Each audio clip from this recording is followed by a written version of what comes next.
And we're back with another episode of the Circle of Knowledge podcast. I'm your host, John Kowach Jr. Super excited, as usual, as always. Why? Because I've got my tumbler full of, well, it's secret. Whatever's in here is what is mine and not yours. But I'm super excited to introduce and share and connect with another podcast guest. Now, we are on fire. We are almost to our 100th episode. We've got over 30,000 listeners worldwide. This has been such a fun process.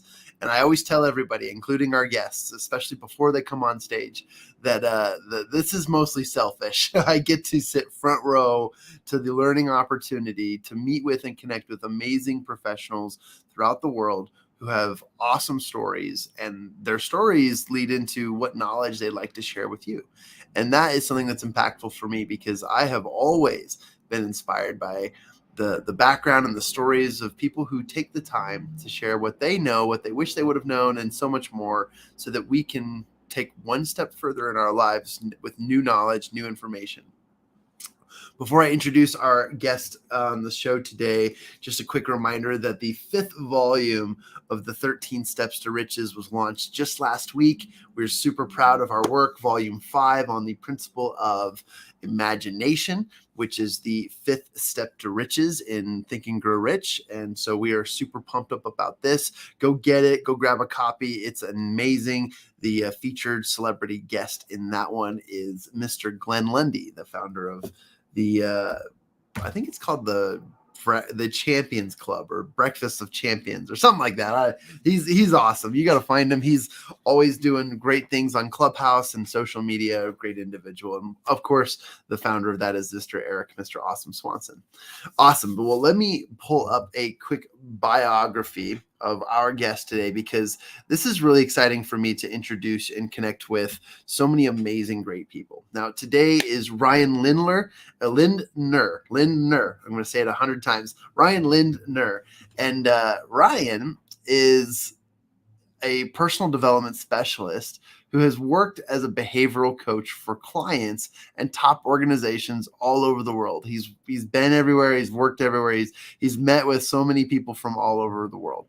After 2 sudden and unexplained cardiac arrests at a very young age, he began to explore different perspectives, which clients that come to him with any profound or life-changing events seem to find many answers and solutions through what he has to offer.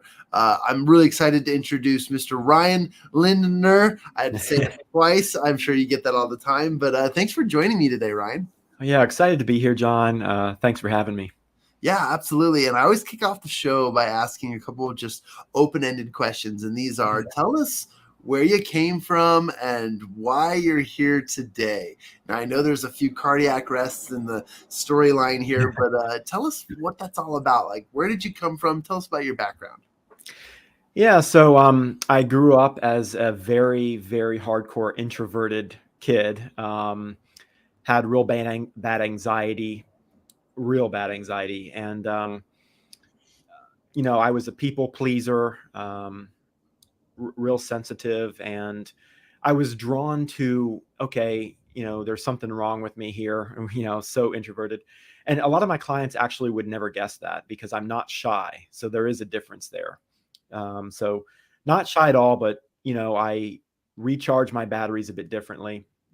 Really drawn to wellness, ways to improve myself, ways to help myself and really help other people. Got into coaching. I've been a coach almost 20 years. Worked a lot with the military, and done thousands and thousands of sessions. I specialize in transitions, so a lot of times it's someone going through a big life change, and I work a lot with introverts as well, people suffering from anxiety, stress, how to overcome that, how to master that fear. Which is also common in business, getting out of that comfort zone. So that's a lot of what I deal with as well. So I deal a lot with people who are getting ready to retire, who have been maybe a role for 20, 30 years, and now it's time for the next chapter in their lives. And then the question is, well, now what? Now what do I do? And who am I now? If you ask a soldier, for example, or executive, or anybody who's been something for 20 years, that's sort of part of their identity. So Yeah. I help them say, well, you were a person before you were that role, and you'll be a person after that, I'm pretty sure. And to your family, you're not that role. You're not a sergeant to your wife or husband. So, um, it's really helping people get out of their comfort zones, explore within themselves, kind of how to get unstuck. So a lot with transitions, a lot with busyness, and a lot of that really is helping people make those big choices, sometimes scary, courageous choices. Wow. Yeah, that's interesting. And obviously with that background in mind and everywhere you've come from, it's led to the present day, which is exactly where you're at and what you're doing. But tell us a little bit about what you're doing now and why you're coaching Sure. and so forth. And I think I got into coaching because I sought coaching, like what you were saying. Selfishly, I was like, okay, I want to work, I want to learn personal development and kind of help myself. And then I just fell in love with it, and I just love helping other people. I don't do a whole lot of one-on-one sessions anymore. I do more groups, content creation. I work with organizations, things like that. I've done a lot of trainings all over the country, a lot of webinars, things like that. So not a whole lot of one-on-one anymore, but it's really about creating content, value, things that help other people in business, in their life, which go hand in hand. As you know, a lot of successful business is really mindset and how you approach it. So that's what I do mostly right now is that, working with organizations and groups. That's awesome. And you have a book, right? You've written a book or two. Tell us a little bit about that. It's called The Half Known Life. It's actually, people ask me about the title, or they assume they know, oh, it's half lived, half known, but it's really from the inspiration came from a Moby Dick quote, which is, and I interpret it as kind of the ignorance of ourselves. In other words, we can't see ourselves. For many years, I've had clients that were psychologists. I've had executives. I've had military generals. I've had business CEOs. And the first time I ever got, say, like a psychologist, I was really surprised, because I was thinking, like, I thought they were supposed to have it all figured out. Why are they wanting coaching? But I realized quickly that, we're all just people. We're all just people, and we can't see ourselves. So it's really, the book is about exploring ourselves. The book is meant to be sort of a catalyst. And, when you look at a lot of self-help out there, a lot of it treats symptoms. Yeah. Now there's a lot of great self-help out there, but it's a lot of it. I look at it like, if you want to help a hoarder, yeah, you can hire an organizational expert or someone to clean their house or whatever, but they're going to hoard again in a week because you haven't treated what created the hoarding. So the book is really about how to live and explore who you are beyond the role. And this is why people leave companies too, right? The company hired a role and not a person, and it creates a toxic environment. So it's really about who are you as a person, not a role, and how do you live your best life. And it, I had, as you mentioned, I had a couple cardiac arrests, and what was funny is, or not funny per se, but interesting is, I just had a contract at a brand new company, and I was maybe there for 2-3 months, and I didn't have my health insurance lined up. I didn't have any paid time off, and I was back at work 5 days later taking clients, and I was hooked up to all these wires. And I'm sitting there and I'm listening to a client, and she's going on and on about, some problems she's having. And when you go through something like that, your whole perception of problems and choices that you make in life, it totally changes. And every session I had ever since has been completely different. And really, your whole life, your circumstances are often, your whole life is really just a series of micro decisions. That's really your current situation in your life is really just a series of micro decisions that you make. And everything in your life is really a reflection of your priorities, what's important to you. And so I have been keenly aware of that ever since the event, and I help clients get to that point. Brilliant. I wanted to share, I mean, this is something you provided to me, a little line to just kind of entice my listeners to go pick up a copy of the book and just learn more. You have a line here that says, "I'm going down." I said as a young man, or I said to a young woman a few seconds before the darkness, before my first cardiac arrest. Boom. I was like, wow, okay, I got to pick this book up. That's pretty interesting. But I think it's fascinating too, Ryan, that you're sitting in this meeting, 5 days later, you're still hooked up to machines and you're helping people through their challenges and their issues. And you have this epiphany, right? And you recognize that, okay, these catastrophic events in our lives, though, that they can be the life altering, the decision making ones, but it doesn't have to come down to always a life altering major event to change our lives. I mean, prodigal son story, right? Like he's sleeping in a pigsty and he wakes up and he says, "Oh, I came to myself and I need to head back to, my family or my father or whatever." And I don't think people need to have that, but maybe I'm wrong, maybe I'm right. But it sounds to me like you have been able to help and identify ways to help people before it gets to that point, or when it does get to that point, how to make a safe transition to a new part of your life. I don't know if you want to speak into that or not, but I think it's fascinating that you have this ultimate perspective, and I'm curious to see is what's easier, to help someone through the catastrophe, or to help someone before it's even relevant. Yeah, that's a great point. And I want to point out that when I'm hooked to all these wires, a lot of my sessions at the time were virtual. So it's not like I'm Oh, in a cool. room with cooking, and a lot of them were telephonic as well. So I was on the phone. They couldn't necessarily see all that. But, they're talking about problems, and I'm quite literally teetering on consciousness at the time. So it definitely transforms. And I am dizzy 24/7. I've seen world-renowned specialists, but it makes you really have to prioritize your energy, really, Wow. and in all the little micro decisions that you make. But yeah, one thing I do is, working with organizations, and I've been a part of a variety of studies as well, is I track patterns with clients, and that comes back to the book where we can't see ourselves, and a lot of people think they know. Of course, I know what's important in my life. They're going to say family and, time with their kids and, a variety of things.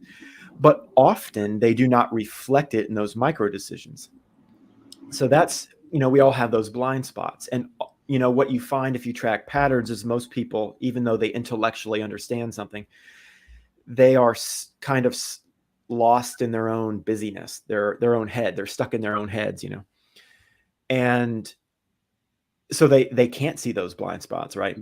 And often it takes a traumatic event, as you said, to pull them into the moment. Because when you're in the ICU, you don't have any problems. I mean, your problem is that you're in the ICU, but you're not worried about mowing the grass or all the to-do list items when you're sitting in the ICU, right? You're just thankful that you're awake, and often, car accident, a diagnosis, whatever. Those are the things that pull us into a moment of reflection, maybe the death of a loved one. And we say, whoa, what am I doing in my life here? What's really important? And you're right. That's kind of the goal is, hopefully you don't have to have something like that happen. Right. And so for me, it is really my goal to be the catalyst, and not necessarily saying, hey, I have the way, you talk to 10 gurus, they're going to have 10 different ways. But if there is a way, and a lot of, the questions that I do ask clients are meant to have them explore within themselves, because they're lost in their own habits that they don't even realize. So the first thing is just being aware of your habits. A lot of people have more time than they think they do, or they are making decisions with their time that they don't necessarily see. It's like that saying, you want something done, give it to a busy person. And, it's Parkinson's law, right? Work expands to fill the capacity, available for it. So it's about getting people to see their busyness, see their decisions, see how they're keeping themselves stuck so that they can make that shift without having something big happen. Yeah.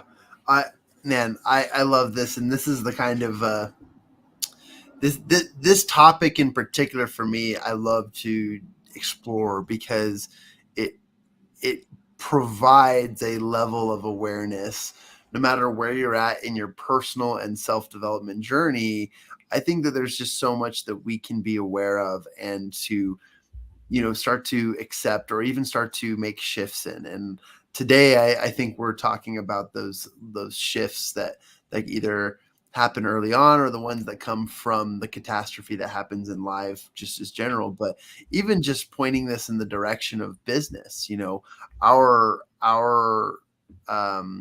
little shifts in business, whether it be a rebrand or a completely different direction or a product or service or whatever, those things have pretty big outcomes. But it's the little shifts in our lives that obviously create those outcomes. And so I'd love to transfer over the conversation to sharing a little bit of knowledge into that concept of these small shifts help amazing connections and creating, outcomes for yourself. But I kind of want to hand the baton over to you and just say, what is it about these shifts, this that you can share with my audience so that they can obtain a bigger, better, a more important knowledge about changing and making differences in their lives or even their businesses.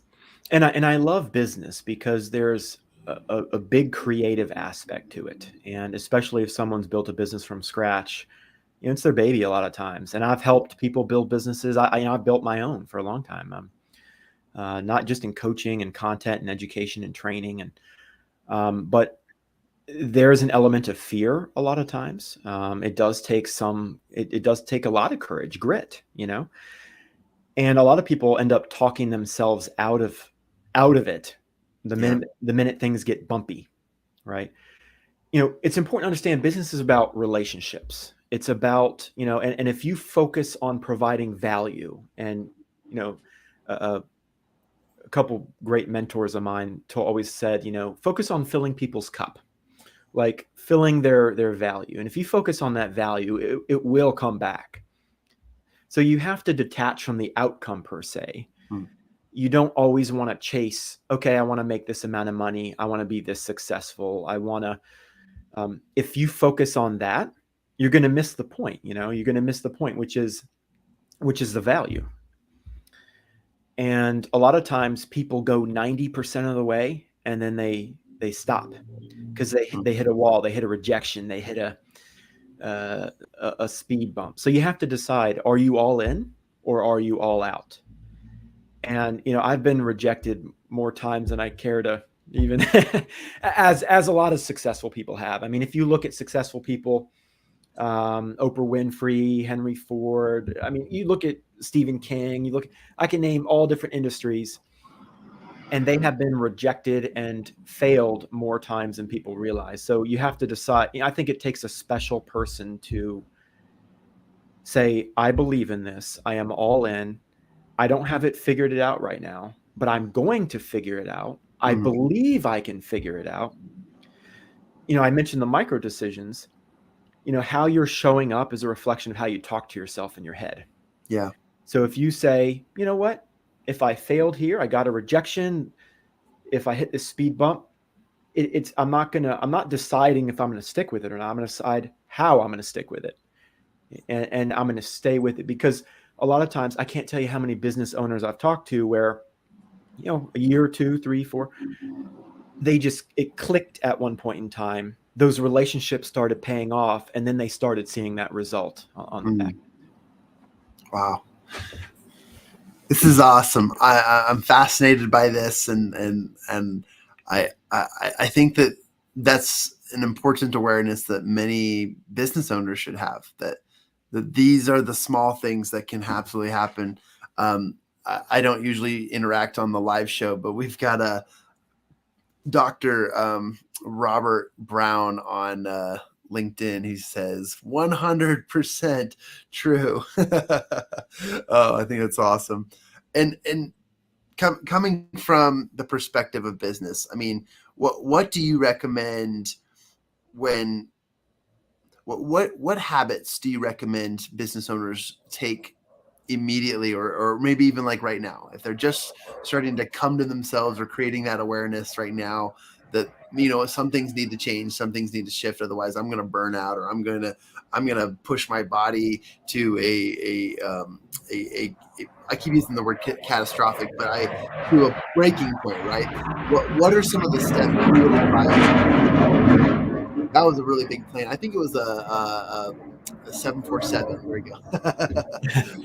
Just kidding. But what are some of the habits and steps you would recommend people take when they start to recognize, what, things need to change, things need to shift, otherwise I'm going to go down a really, really bad hole?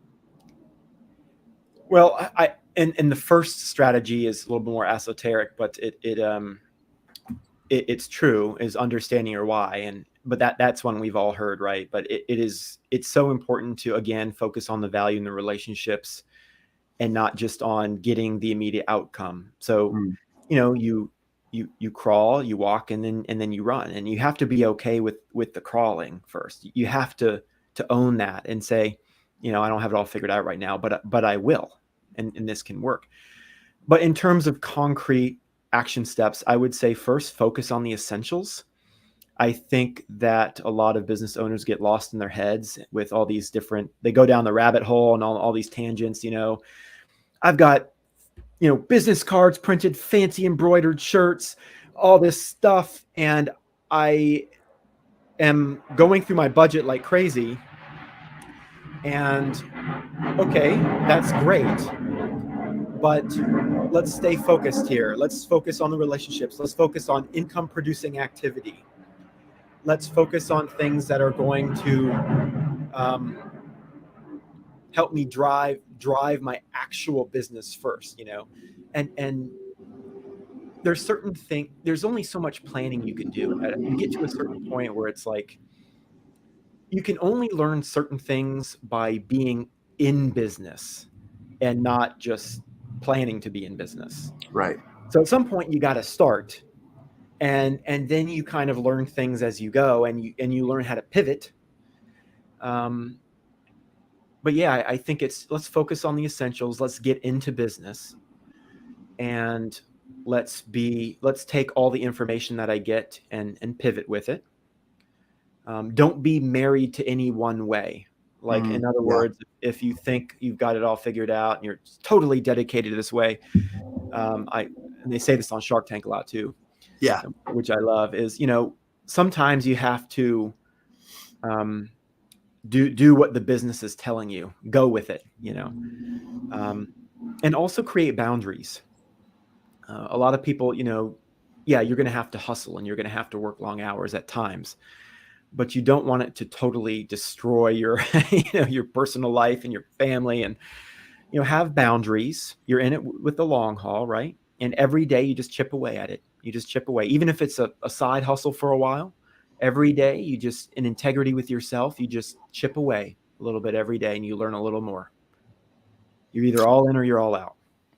What's interesting in that, and I just thought of something as you were saying that, Ryan, is that so when an NFL team, right, when an NFL team hires a new head coach or a new offensive coordinator or a new defensive coordinator, whatever, they bring in a new coach because one, they're tired of the old one. They want to change. They want to figure something out. But most of these coaches are well known for the one thing that they do. It's not just their resume. It's not just their background or how many Super Bowls they've won or that. It all has to do with their mindset, their perspective, and they're usually known for that one thing. The same thing happens in business with large corporations. They bring in a certain CEO or a new CFO because of their perspective, right? And you brought up something that I think is extremely transformational and really, really important, because these people are, yes, well known for what they've done or what they do or their mindset on how to run an organization. And they've done that through previous experience. But because they're known for one thing doesn't mean they're one dimensional. It means that they're adjustable. They are able to transfer into a new team, a new business because of those shifts. And I think that you bring up something really, really cool. Given that you've worked with leaders before, it's not just about fixing the leader, fixing the individual, but you've talked about, Ryan, working on groups through culture and working on that interactional versus that transactional transitions. I'd love for you to speak into that too, because you just got me thinking about the small differences that small business owners can make, because we can oftentimes get stuck in our own boots and that becomes the way things are done. But recognize that, these NFL coaches or these high profile executives or even the owners of great businesses, they're not one dimensional. They do have a system that works, but they're working with more than just themselves. They're working with a team. They're working with a culture. They're working with a completely dynamic group of humans that lead into the success of their business. And I'd love for you to speak into that interactional versus transactional type of cultural fix.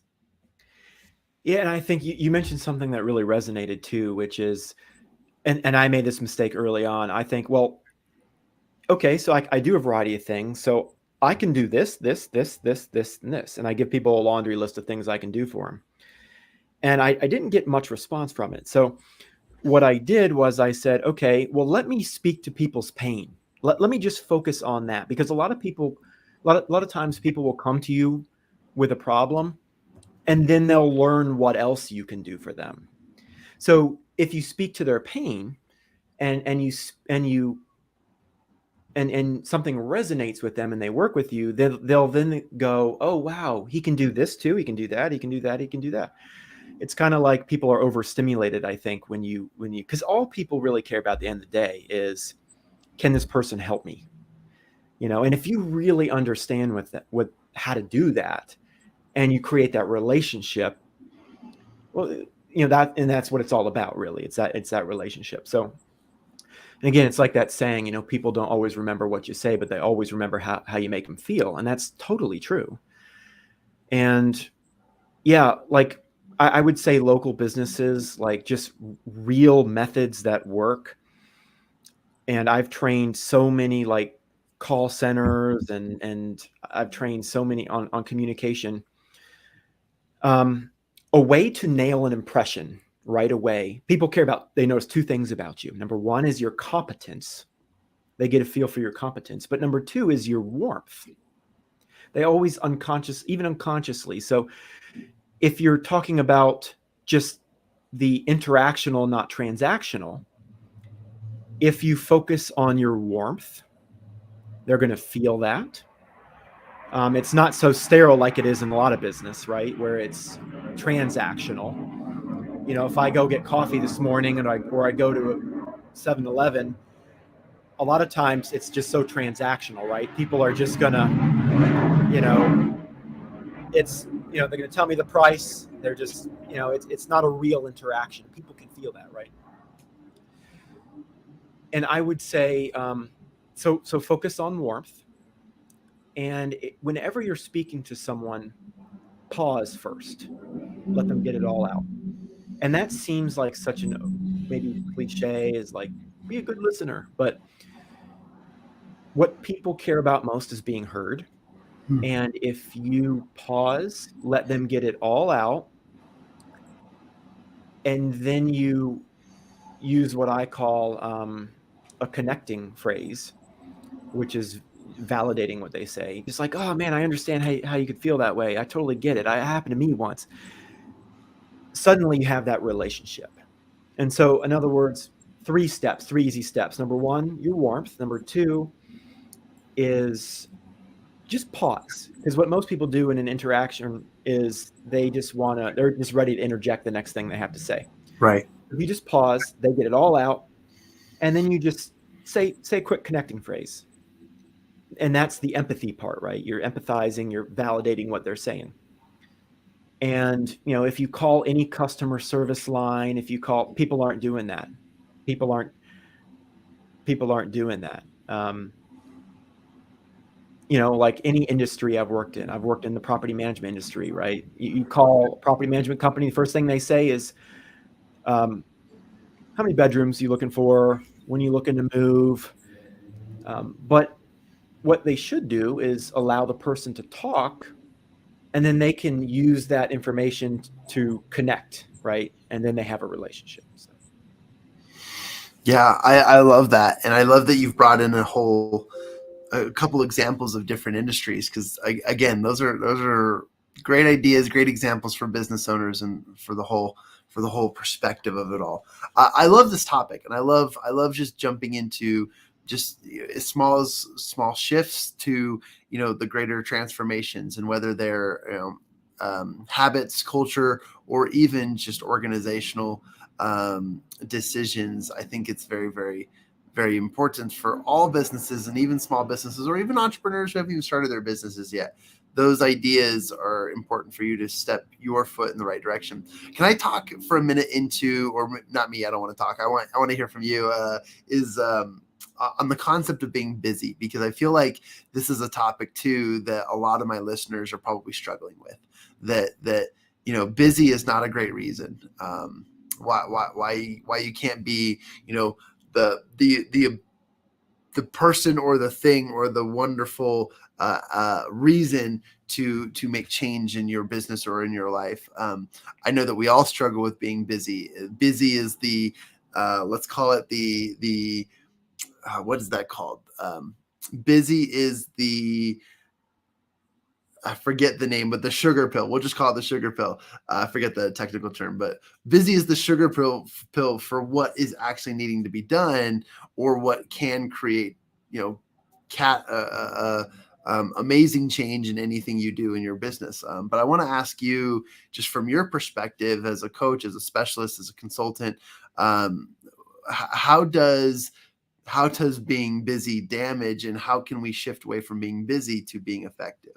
Yeah. Well, there's two types of busy. And I always say, people assume every time I say busy, it's a bad thing. It's not always a bad thing, but the difference is I like to be busy on my own accord. So, I'm not going to necessarily just sit around and do nothing which I wish I could do that more, but Right. A lot of times, I'm going to do something, but it's on my own accord. It's things I want to do. But most people don't live that way. Most people are sort of lost in this to-do list that never ends, and their schedules seem so kind of overwhelming, and it's more of a negative stressor. So, one thing I have found working with clients from all walks of life is everyone thinks their busyness is unique to them.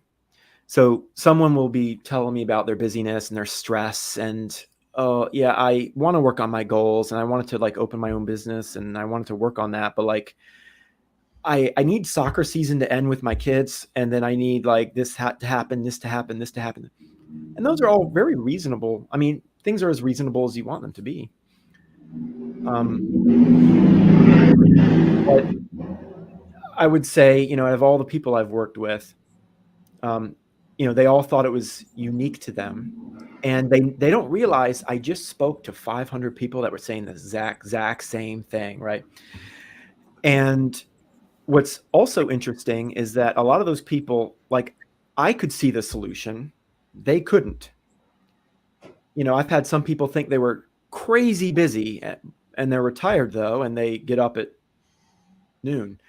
I've had that happen. So that comes back to, we can't see ourselves, right? Like it feels busy. But we also have to realize that perhaps we have some blind spots that maybe we can't see. Perhaps we're making those little micro decisions that aren't always helpful for us. And so it's about exploring that. Yeah, I mean, we're all going to be busy. If you have to go to the dentist, there's really no way to streamline that and make it like, you just got to go. Yeah. But I think a good starting point is really exploring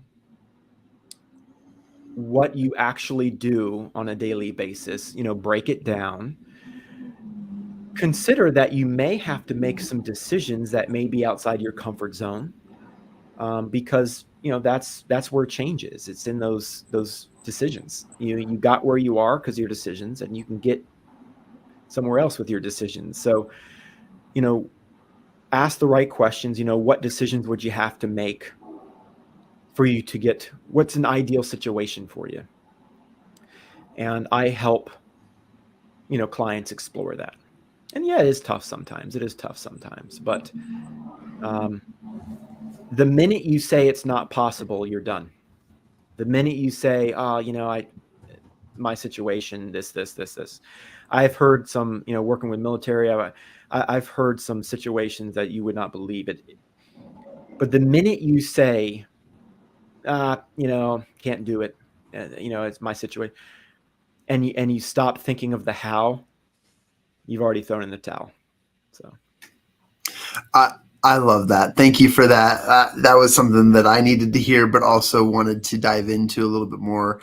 You and I say something very similar, but what I say is um, that people think that their excuses are unique to themselves. Very similar to what you said about people think that their challenges or they're busy or their list of things are unique to them. And I agree with that. I totally agree that they think they are. But when you hear them over and over and over again, right now I'm coaching high school track and field. It's one of my passions and side projects that I just volunteer on. And when I love that. when the kids have an excuse for why they can't run that day or why they didn't fix their grades or whatever, when you've heard it 100 times, you're like, you think you're unique, but I've heard this before.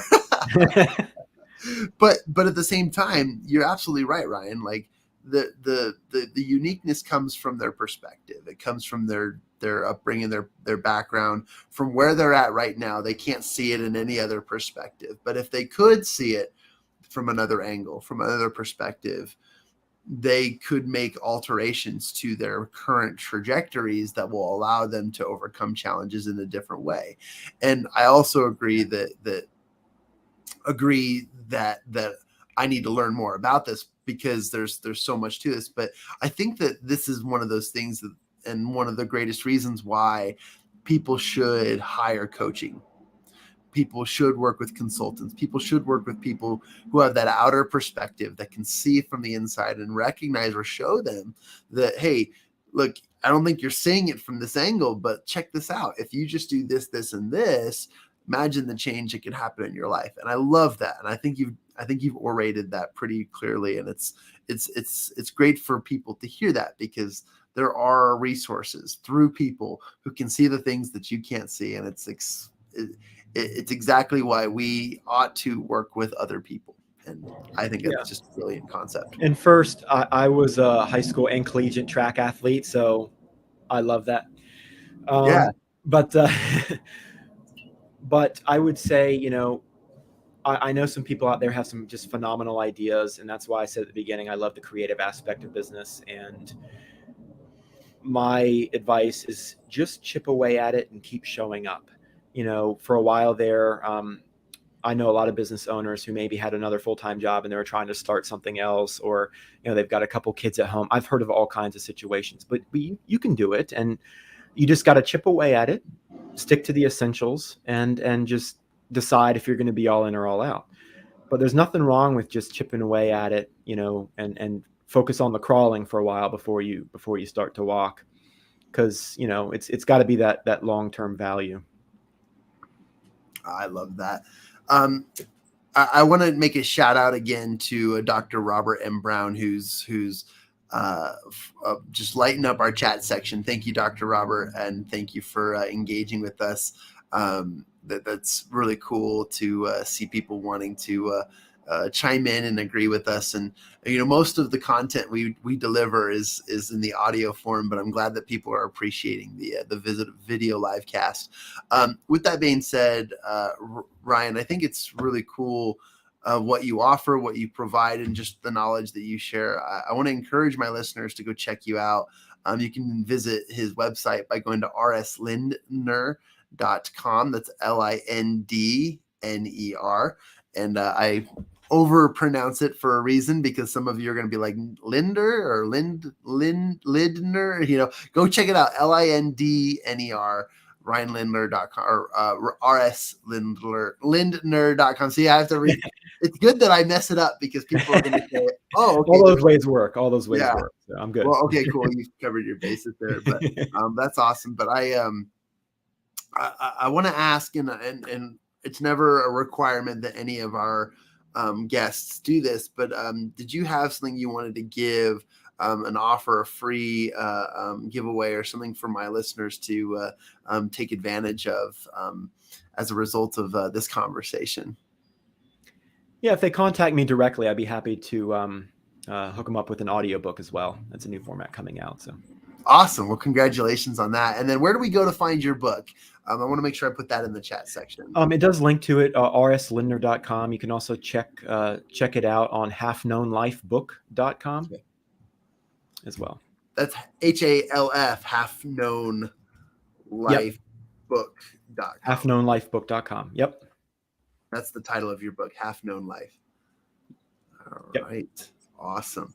And the last piece, we'll wrap this up, is thank you for the knowledge you've shared on shifts and on just making those changes. I want to ask you,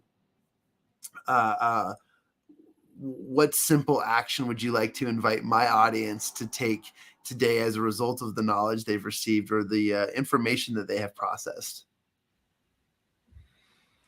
I would say that's a tough one. If I had to boil it down to one thing, I would just say stick with it. I mean, it's overused a lot, but I can't tell you just how many times that I thought, man, this is kind of a slow burn here. It's a kind of a slow business, but hang with it and know your why, and you'll figure it out. Remember, however you show up is a reflection of how you're thinking, what's going on in your head.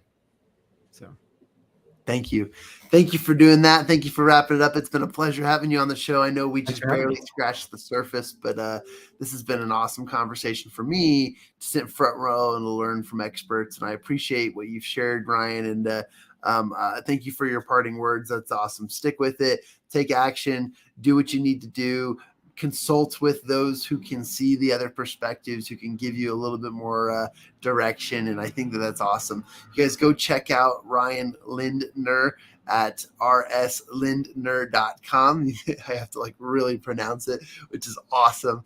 And just remember, to my audience, to everyone, the people that make it onto this show, I've read their bios, I've learned a lot about them, and they make a huge impact in what they do.